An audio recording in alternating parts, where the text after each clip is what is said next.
No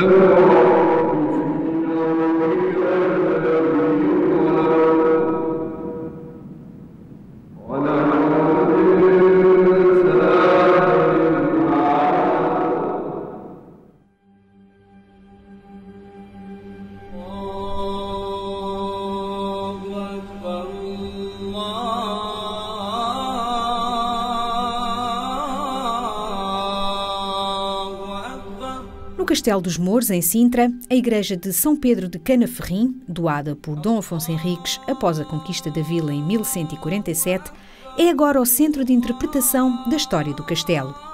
Aqui podemos ter um vislumbre do que foi o cotidiano da população islâmica. E aqui temos o exemplo das lamparinas, não é? Portanto, sistemas de iluminação das casas, lamparinas de azeite.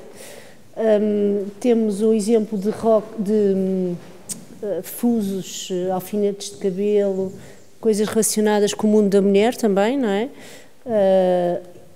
Temos então a parte de peças de jogo, um jogo que entretinha, não é? Também fazia passar o tempo das populações, e alguns exemplos de decoração de cerâmica vidrada, algumas estampilhas muito típicas, reconhecidas em muitos sítios islâmicos de Portugal, e portanto dá-nos um bocadinho do que teria sido esse universo doméstico destas populações. Possivelmente algumas destas peças mais sofisticadas, como as de cerâmica vidrada, seriam importadas, por exemplo, de Lisboa. Pertenceriam a uma elite mais favorecida? É comum estas peças de melhor qualidade serem associadas a diferentes castas, vá.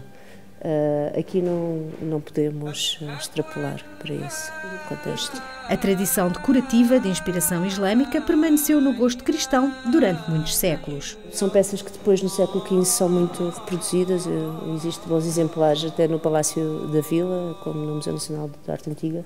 São peças que depois têm a ver um bocadinho também com esse revivalismo, essa atração também pelos arabescos, e aliás que Sintra é um muito bom exemplo do morisco que depois atrai muito a partir do século XV. Quanto a estes fragmentos de marfim, a sua origem permanece incerta. São peças que já saem fora do espaço temporal de habitação aqui do castelo.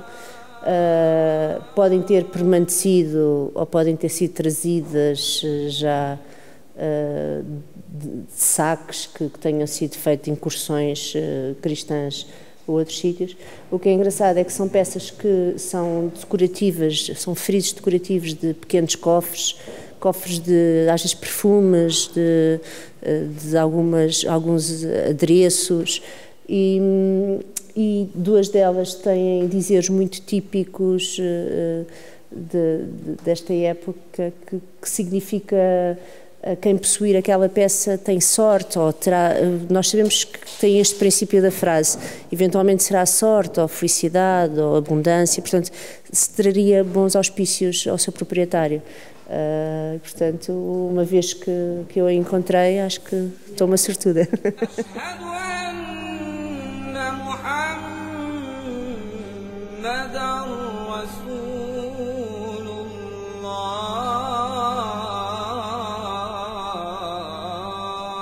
Esta vitrine nós chamamos-lhe a Casa Muçulmana.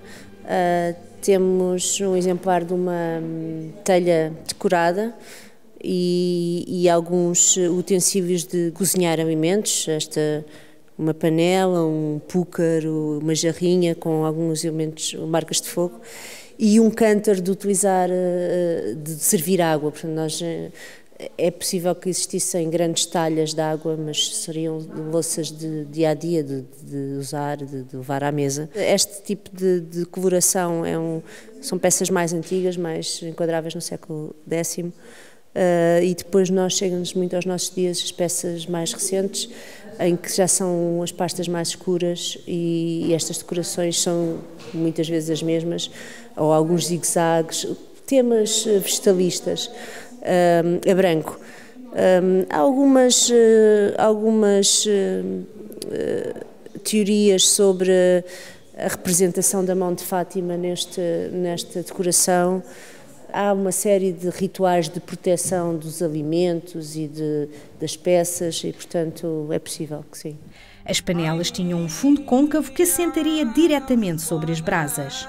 Como os fundos estão muito queimados, depois é difícil encontrar, são as peças os fragmentos que se deterioram mais rapidamente, não é?